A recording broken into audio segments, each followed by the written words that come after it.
ब्रांचमध्ये. एक महत्वाची गोष्ट आहे की आता मोतीबिंदूसाठी किंवा कॅटरॅक्टसाठी फेको इमल्सिफिकेशन ही सर्जरी उपलब्ध आहे, ज्याच्यामध्ये ज्याला आपण बिना टाक्याचं ऑपरेशन असं म्हटलं जातं मराठीमध्ये.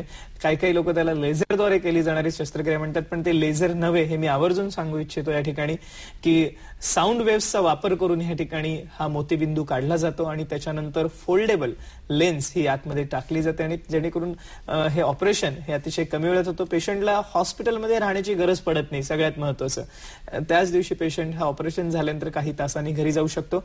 आणि ह्याच्याविषयी आपण अधिक जाणून घेणार आहोत एका छोट्याशा विश्रांतीनंतर. जीवन थोडं लाईट करी, हसणं थोडं ब्राईट करी, सनफीस्ट मारी लाईट. काय बालपण आठवलं वाटतं. आहे फायबर घर भरून, उत्तम गव्हाचे यात गुण, आरोग्याला राईट करी, राईट करी. उत्तम गव्हाचे तत्व असलेले आता जास्त फायबर युक्त सनफीस्ट मारी लाईट. नमस्कार, हॅलो डॉक्टर या कार्यक्रमात मी डॉक्टर महेश चिटणीस पुन्हा एकदा सर्व प्रेक्षकांचं मनपूर्वक स्वागत करतोय. आपली आजच्या कार्यक्रमात चर्चा सुरू आहे ती वार्धक्यावस्थेतील नेत्रविकार आणि उपचार यांविषयी. आणि डॉक्टर अजय दुधान या कार्यक्रमात सहभागी झालेले आहेत, आपल्या सर्व प्रेक्षकांच्या प्रश्नांना उत्तरही देत आहेत.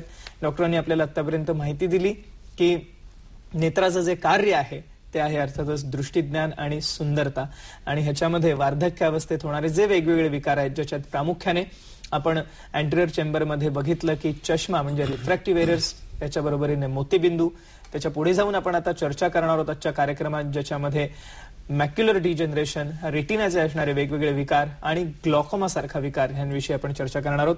पण आपण जेव्हा कार्यक्रमामध्ये आता ब्रेक घेतला तेव्हा आपली चर्चा सुरू होती कॅटरॅक्ट विषयी, मोतीबिंदू विषयी. सर, आमच्या प्रेक्षकांना लॅपटॉपद्वारे आपल्याला काही दाखवता येईल का? हो, इकडे आम्ही दाखवलंय की हा मोतीबिंदू जे बुबुडच्या मधल्या भागाला हा पांढरा पार्ट झालाय, तर नॉर्मली हा क्लिअर असतो, पण समजा दुधासारखा झाला तर त्याला आम्ही मोतीबिंदू म्हणतो. हा पूर्ण पिकलेला मोतीबिंदू आहे, पण सुरुवातीला असं पूर्ण पांढरं होत नाही. सुरुवातीला जेव्हा आपण लाईटवर बघणार तर तेव्हा ग्लेअर येणार किंवा आपल्याला जास्त लाईट दिसणार, डोळे आपले बंद होतील, जेव्हा ड्रायव्हिंग मध्ये रात्रीचा त्रास होईल आणि सगळी वस्तू दूरची तुम्हाला धुरकट सारखी दिसेल. तर यामध्ये असं आपण एक इमेज दाखवला की हा क्लिअर आहे, हा असा चेहरा पूर्ण धुरकट दिसेल, जसं आपण काही धुरामधून बघतोय किंवा एकदम धुरकटसा येईल, सगळं दिसेल तुम्हाला पण धुरट दिसेल. आणि हा मोतीबिंदू पिकलेला मोतीबिंदू एकदम पांढरा दिसतोय. आणि हे आपला जसं मी सांगितलं फेको इमल्सिफिकेशन, हे एक निडल असते जे मोतीबिंदूला लहान लहान भागात तोडून किंवा त्याचे हिस्से बनवून ते आपण सक करून काढते. आणि हा खाली भाग जे येतो पूर्ण ते काढल्यानंतर इकडे हे लेन्स आपण इंजेक्शनने घालतो, तो ऑटोमॅटिकली तो सॉफ्ट लेन्स जाऊन डोळ्यामध्ये उघडतो. हा लेन्स आहे बरोबर इथे बघितल्यावर, आणि आत जाऊन इकडे बसतो आणि तो ऑटोमॅटिकली फिट झाल्यावर ते पेशंटला ताबडतोब परत दृष्टी येते. तर it is a miracle I would say of modern medicine. Sir, एक महत्वाची गोष्ट आहे की वार्धक्यावस्थेमध्ये अंधत्व येण्याचे एक प्रमुख कारण हे रेटिनामध्ये असणारा जो मॅक्युला हा जो पोर्शन आहे ह्याच्यामध्ये डिजनरेटिव्ह चेंजेस झाले. वयोमानापरत्वे जर का हा भाग झिजायला लागला तर त्यामुळे, कारण ह्या पॉइंटमुळे आपल्याला दृष्टीज्ञान होत असतं, ज्या ठिकाणी मला वाटतं ऑप्टिक नर्वची सुरुवात असते. तर हे काय मॅक्युलर डिजनरेशन होण्याची काय कारण आहेत? करेक्ट, हे जे आपण विचारलं एकदम आय थिंक हे प्रॉब्लेम आता जास्तीत जास्त दिसत आहे, कारण आपला एजिंग पॉप्युलेशन ज्याने वृद्ध पॉप्युलेशन वाढत चालतोय इंडियामध्ये पण. आणि मी तुम्हाला एक्झाम्पल दिलं की रेटिना म्हणजे एक पूर्ण असं लेअर असतो आतला डोळ्याच्या, इनर लाइनिंग जे डोळ्याची आपण बघितली तर पूर्ण रेटिना आहे. तर मी एक एक्झाम्पल देतो की आपण समजा पेन आहे आपल्या हातात, पेनच्या टोक म्हणजे तो मॅक्युला, म्हणजे समजा तुमची पेन खाली पडली आणि त्याच्या टोक वाकडं झालं तर पूर्ण पेन तुमची कामाची नसली. तर ते दृष्टीपटलच्या मधला भाग जिथून आपण बघतो, आपल्या लिहिण्या वाचण्याची जे नजर आहे आणि जे बारीक नजर आहे ती मॅक्युलातून येते. आणि त्यामध्ये वयाच्या प्रमाणाने काय असतं, ते मधला भाग लाईट बघून बघून, सनलाईटमुळे किंवा ब्लड प्रेशरमुळे, स्मोकिंगमुळे आणि दुसरं काही आपले व्यसन असतील त्याच्यामुळे तो भाग झिजायला लागतो. तो 60 वयाच्या नंतर सुरू होतो, केव्हा तरी ते 50 मध्ये पण येऊ शकतो. त्यामध्ये पांढरे पांढरे स्पॉट्स येतात, त्याला आम्ही ड्राय मॅक्युलर डिजनरेशन म्हणतो, त्याला ड्रुझेन म्हणतात. त्याच्या नेक्स्ट स्टेज आहे वेट मॅक्युलर डिजनरेशन. म्हणजे काय असतं, ते दृष्टीपटलच्या मागे नवीन शिरं रक्ताचे उत्पन्न होतात आणि नवीन शिरं ते त्यांचे जे वॉल्स असतात ते वीक असतात, तर त्याच्यातून रक्त बाहेर पडेल, पाणी बाहेर पडेल आणि मधला भाग सुजेल. आणि आपल्याला जे कोणाच्याही समजा तुम्ही चेहरा बघितला ना, त्याच्यात मधला नाक आणि तोंड तुम्हाला काळा दिसेल, साईडच्या दिसेल, तर त्याला मी म्हणतो सेंट्रल विजन लॉस. कॅटरॅक्ट मध्ये तुमच्या पूर्ण डिफ्यूज विजन लॉस होईल, पण हा मॅक्युलर डिजेनरेशन मध्ये किंवा रेटिनाच्या आजारामध्ये तुम्हाला सेंटरमध्ये काळा स्पॉट दिसेल आणि साईडचे तुम्हाला तेवढं क्लिअर दिसेल. हो, सो हे एक फरक आहे ह्याच्यामधला, जो आपण जरूर ओळखू शकतो. करेक्ट. ह्याच्याच अनुषंगाने आपल्याला काही प्रश्न येतात ते आपण घेऊया आणि पुन्हा एकदा आपण आपल्या प्रेझेंटेशनकडे जाऊ. औरंगाबादवरून आपल्याला चव्हाण काही प्रश्न विचारतायत, बोला आपण. हॅलो, विचारा. सतीश बोला. मला काय झालं, डोळ्यांच्या ज्या पापण्या आहेत ना, त्याच्यामध्ये पांढरा कोंडा येतोय. बरं. ठीक आहे. हे कधीपासून आहे आपल्याला? 7-8 वर्षापासून आहे. 7-8 वर्षांपासून. आपलं वय किती आहे? माझं आता 51 कम्प्लीट होत आहे. जरूर फोन ठेवून उत्तर आहे का सर? हा जो आजार आहे ह्याला काय म्हणतात? पांढरा कोंडा येतो. हा डोळ्यांच्या पापण्यांचे जे केस आहेत तिथून सर्वसाधारणपणे त्यांना पांढरा असं डॅन्ड्रफ सारखा. ते ना एक बेसिकली स्किनचा आजार आहे, त्याला आम्ही ब्लेफरायटिस म्हणतो आमच्या मेडिकल टर्म मध्ये. त्याला एकदम सोपं आहे की आपण तोंड जे आहे जेव्हा धुतो ना, तेव्हा पापणीचे जे केस असतात त्याच्यावर पण आपल्याला क्लीन करायला पाहिजे. ते आपण समजा तेव्हा दरवेळी जेव्हा आपण पाण्याने आणि साबणाने डोळा धुतो, तर जे पापणीचे केस आहे त्याला पण आपण साबण लावून घिसलं तर ते पांढरं जे डॅन्ड्रफ सारखं आहे ते निघून जाईल. तर माझ्या हिशोबाने ते डोळ्याची बेसिकली हायजीन जे म्हणतो आम्ही, स्वच्छपणा ठेवणं. आणि तुम्ही डोळ्याच्या डॉक्टरकडे गेले तर ते तिकडे तुम्हाला पापणीवर एक रात्री घिसायला मलम पण देईल. त्याने ते जे ड्रायनेस किंवा ते कोरडापणा आहे ते कमी होणार आणि ते तुमचा प्रॉब्लेम इझिली ट्रीटेबल आहे. ओके, सो जरूर तज्ञ डॉक्टरांचा सल्ला घ्या ह्याच्यासाठी. आपण सर आपण मॅक्युलर डिजनरेशन विषयी आता बोलत होतो. आपण आता लॅपटॉपवरती बघूया मॅक्युलर डिजनरेशन हे काय नक्की, आणि नक्की त्याच्यामध्ये कशा रीतीने निदान आणि ट्रीटमेंट केली जाऊ शकते हे चित्र आपल्याला सांगते. हा, आता चित्रामध्ये जसं मी तुम्हाला ते आता बोलताना म्हणालो की हा नॉर्मल आहे आणि हा मॅक्युलर डिजनरेशन म्हणजे तुम्ही म्हणतायत की ते चित्राच्या मधला भाग वर काळा स्पॉट आलेला आहे. बरोबर. So there is a blood central vision, म्हणजे मधला तुमची जी दृष्टी आहे ती धुरकट होते आणि तुम्हाला जे सरळ रेषा आहे ते वाकडी दिसणार. हे म्हणजे वाकडेपणा किंवा काही चेहऱ्याच्या वाकडेपणा दिसणं किंवा ते रेषांच्या वाकडं तिकडं होणं, ते मॅक्युलरच्या म्हणजे दृष्टीपटलचा आजार म्हणायला जातो. कॅटरॅक्ट मध्ये तसं केव्हाही होणार नाही की सरळ रेष तुमची वाकडी होणार आणि मधला भाग मध्ये एकदम काळोख येईल. हा जसा हा चेहऱ्यामध्ये दिसते तुम्हाला हे झालंय. आता हा नॉर्मल रेटिना, हा मधला भाग मॅक्युला. आता हे जसं मी म्हणालो की ड्राय मध्ये हे पिवळे स्पॉट्स दिसतात ज्याला आम्ही ड्रुझेन म्हणतो. त्याच्यानंतर नवीन शिरा आले की हे असं ब्लिडिंग होतो आणि हा पडदा सुजलेला आहे. तर याला आम्ही ऍडव्हान्स पार्ट म्हणतो. याची आता आधी आपल्याला काही ट्रीटमेंट नव्हत्या. हे ड्राय मध्ये आम्ही पेशंटला विटॅमिन्स देतो, त्याला अँटीऑक्सिडंट विटॅमिन म्हणतो. ते गोळी असते, ते आपण रोज एकदा घ्यायला पाहिजे आणि हिरव्या पालेभाजी आणि फळं घेतली तर ते आजार पुढे वाढत नाही. पण हा जर समजा लिकेज झाला आणि तुम्हाला ते शिरा आलेले, त्याच्यानंतर आपल्याला ते लेझर किरण असतं, त्याला फोटो डायनॅमिक थेरपी म्हणतो आम्ही. आणि डोळ्यामध्ये एक स्पेशल इंजेक्शन असतात ज्याने ते आपण हे लिकेजला बंद करतो. इट इज लाईक समजा तुमच्या घरामध्ये पाणीच्या पाईप जसं लीक असला, तुम्ही त्याला वेल्डिंग करू शकतात किंवा त्याला एमसील लावू शकतात. So this is like a chemical treatment of the leaking vessels in the retina. ते शिरा जिथून लिकेज होत आहे त्याला आम्ही ते इंजेक्शनच्या केमिकलने ते शिरांना बंद करतोय आणि ऍटलिस्ट तुमची नजर जेवढी आहे तेवढी तिथे आपण अडकून ठेवू शकतो आणि 30% पेशंटमध्ये थोडीफार ती वाढू पण शकते. तर ही ट्रीटमेंट आपल्याकडे 3-4 वर्षापासून उपलब्ध आहे. आणि समजा तुम्ही 5 वर्ष किंवा 10 वर्ष आधी आले असतील माझ्याकडे, तर मी बोलतो आम सॉरी माझ्याकडे काही नाहीये. पण सायन्सची प्रोग्रेस एवढी झाली आहे की आम्ही या आजारासाठी पण आता ट्रीटमेंट उपलब्ध आहेत. ते फार चांगली गोष्ट आहे पेशंटसाठी. आपल्याला रजनी मलकापूर वरून काही प्रश्न विचारतायत. रजनी बोला, आपण विचारा. मी मिसेस सेंटर बोलते मलकापूरहून. हा, माझ्या मिस्टरांचं वय 47 आहे. बरं. ते डायबिटीस पेशंट आहेत. बरं. ते डायबिटीस पेशंट आहेत. 2 वेळा रेटिनाचं ऑपरेशन झाले. सर किती पॉसिबिलिटी आहे की त्यांना दिसेल? बरं. आता सध्या त्यांची व्हिजन कितपत आहे? त्यांना आता कितपत दिसतंय? आता फक्त सर की त्यांना प्रकाश आत येतोय त्या ऑपरेशन मधून, बाकीचं काही दिसत नाहीये. ऍक्च्युली शॅडो वगैरे काय दिसायला पाहिजे ते दिसत नाहीयेत. ओके. आणि हे दोन्ही डोळ्यांना आहे का?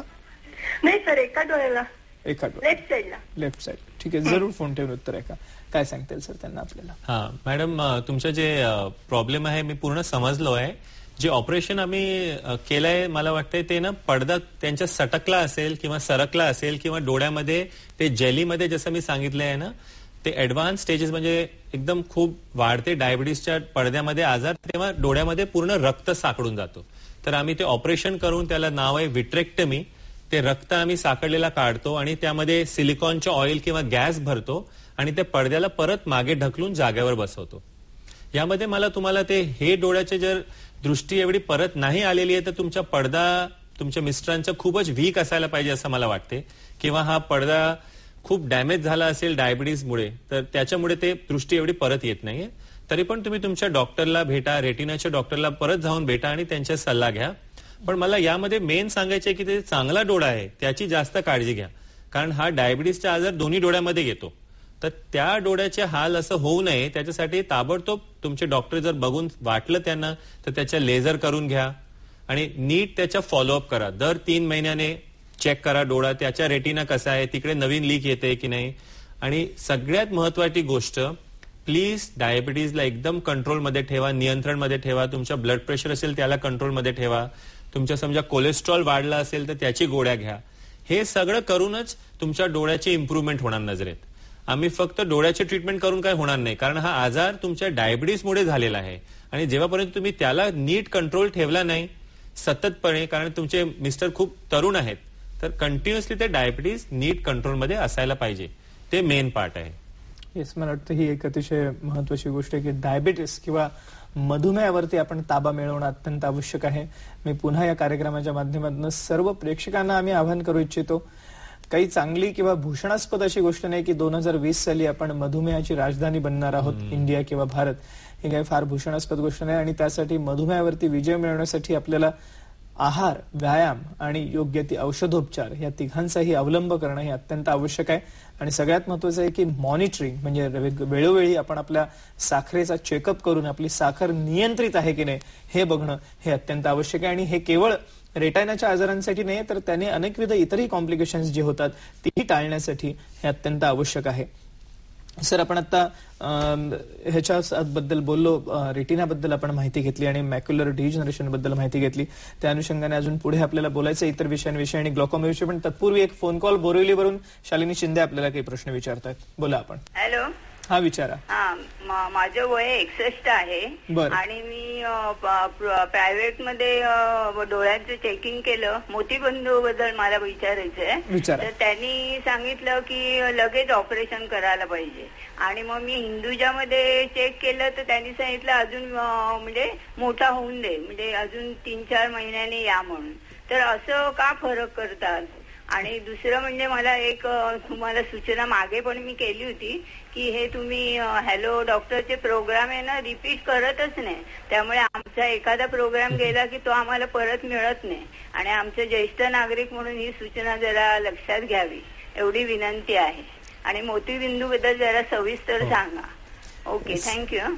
जरूर शालिनीताई, सर्वप्रथम आमचा कार्यक्रम तुम्ही वेळोवेळी बघता त्याबद्दल धन्यवाद. आणि आपला सर्व प्रेक्षकांचा असा हा उत्साहवर्धक जो प्रतिसाद आहे त्यामुळेच आम्ही हा कार्यक्रम जास्तीत जास्त चांगला करण्याचा प्रयत्न करतोय. आम्ही आपली जरूर ही जी सूचना आपण केलेली आहे की कार्यक्रमाला रिपीट टेलिकास्ट होत नाही, आम्ही जरूर ह्या ठिकाणी प्रयत्न करू की ह्या कार्यक्रमाला पुन्हा एकदा रिपीट टेलिकास्ट सुरू करण्याचा आमच्या वतीने. आणि पुन्हा एकदा धन्यवाद आपण प्रश्न विचारल्याबद्दल. सर, काय सांगता येईल त्यांना? हे असं डिफरंट जे ओपिनियन जे मिळतं वेगवेगळ्या ठिकाणी, याचं काय कारण आहे? जसं मी तुम्हाला आधी पण मोतीबिंदू बद्दल जेव्हा माहिती दिली होती तेव्हा मी सांगितलं की हे मोतीबिंदूचे वेगळे स्टेजेस असतात. म्हणजे सुरुवातीला ते मोतीबिंदू पिकायला सुरू होतो, मग ते पिकत पिकत पिकत पिकत पूर्ण पिकून जातो. तर आता जे फेको इमल्सिफिकेशन किंवा ते जे टेक्निक आहे ते मोतीबिंदू काढायची, तर त्यामध्ये आम्ही कुठल्याही स्टेजमध्ये मोतीबिंदू काढू शकतो. आधीच्या जमान्यामध्ये जेव्हा टाक्याची ऑपरेशन होती आम्ही थांबत होतो की पिकल्यानंतर आम्ही ते मोतीबिंदू काढणार. पण आता ते फेको इमल्सिफिकेशन किंवा जसं लेझर टेक्निक म्हणतो आम्ही, कुठल्याही स्टेजमध्ये तो मोतीबिंदू काढू शकतो. तर ते माझ्या हिशोबाने ते मेन डिसिजन काय असते, पेशंटला जेव्हा वाटलं की माझी दृष्टी जी आजची आहे त्याच्यामुळे जे मी काम करतोय त्याच्यामध्ये मला अडचणी होत आहेत. समजा तुमच्या वय समजा 40 असला आणि तुम्ही ऍक्टिव्ह आहात, तुम्ही कामावर जातायत, तुम्ही कॉम्प्युटर ऑपरेट करतायत, तुम्ही रोज युअर वर्किंग मॅन तर त्यामध्ये तुम्हाला ते थोडं पण मोतीबिंदू असेल तर तुम्हाला खूप अडचण होईल. पण जर तुम्ही 60चे झाले, रिटायर आहेत, तर तुम्ही तुमचं काम जर समजा चालतं आहे तुमच्या आताची दृष्टीच्या प्रमाणे, मग तुम्ही डिले करू शकतात. असं नाही की असं फिक्स टाइम आहे की आताच करायला पाहिजे किंवा 3 महिन्यानंतर. कॅटरॅक्टचं ऑपरेशन जेव्हा पेशंटला त्या दृष्टीने त्रास असला आणि त्यांचे जे डेलीचे काम आहे त्यामध्ये अडचणी आहेत, तो टाइम आहे जेव्हा आपण ऑपरेशन करायचं. तर असं काही फिक्स नाही आहे. याच्या उलट जसं तुम्ही समजा दृष्टीपटलचा आजार असला, समजा तुमचा पडदा फाटला आणि सरकला, तर त्याच्यात ताबडतोब ऑपरेशन करायला पाहिजे. कारण तो रेटिना किंवा दृष्टीपटल आम्ही बदलू शकत नाही. तोच रेटिना आम्ही रिपेअर करून त्याची घडी सोडून परत जाग्यावर चिटकवणार. तर त्यामध्ये अर्जन्सी आहे. तर ते हे एक वेगळं यू हॅव टू अंडरस्टँड ते डिफरन्स जे आहे तुम्हाला ते कळायला पाहिजे. किंवा मोतीबिंदूचं असं केव्हाही तातडी नसते, एक्सेप्ट जर समजा मोतीबिंदू फुटला डोळ्यामध्ये किंवा त्याच्यामुळे काही दुसरे डोळ्यामध्ये विकार किंवा आजार उत्पन्न झाले तर आम्ही ताबडतोब पण त्याची केव्हा तरी ऑपरेशन करायची गरज असते. पण सगळ्यात महत्वाचं आहे की पेशंटला स्वतःला काय जर का दृष्टीमध्ये किंवा दृष्टी क्षीण वाटत असेल आणि त्यांना जर का रेग्युलर आपली जी दैनंदिन कामं आहेत ती करताना जर का आपल्याला अडचण निर्माण होत असेल तर जरूर आपण त्वरित ऑपरेशन करून घ्या. अदरवाईज आपल्याला जोपर्यंत वाटत नाही तोपर्यंत जरूर आपण होल्ड करू शकता आपली शस्त्रक्रिया. आणि ह्यासाठी जरूर तज्ञ डॉक्टरांचा सल्ला घ्या. परत एकदा शालिनीताई, आपल्याला एक पुढचा प्रश्न येतोय, विचारा.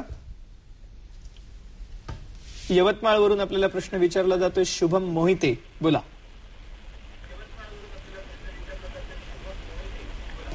हा, हॅलो सर. म्हणजे डोळ्यातून पाणी पडतात. बरं, वय किती आहे शुभम? आणि डोळे म्हणजे फुगतात. आणि